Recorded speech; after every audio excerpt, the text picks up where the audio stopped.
महागाईविरुद्ध आम्ही आज आंदोलन केलेलं आहे.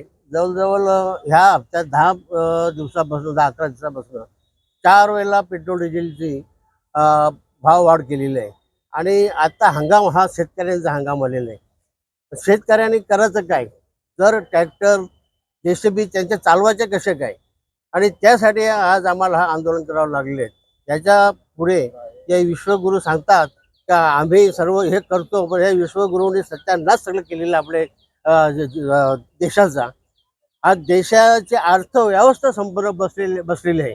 अर्थव्यवस्थेमध्ये त्यांनी कुठल्या प्रकारचं काही ठेवलेलं नाही इथे. आज एवढे महागाई कडाडून बसलेले आहे. शेतकऱ्यांनी तुमचा कांदा लावला, कांद्याला भाव भेटत नाही.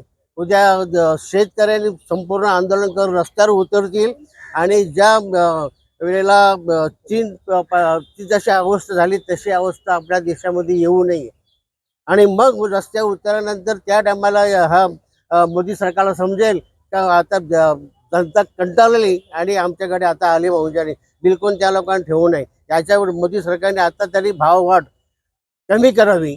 जर कमी केली नाही तर राष्ट्रवादी काँग्रेस पक्ष, शरद पवार पक्षाच्या वतीने आम्ही रस्ता जाम करून आंदोलन करू. रस्ता जाम करून कोणाला जाऊन देणार नाही, अशी परिस्थिती आणून देऊ नये.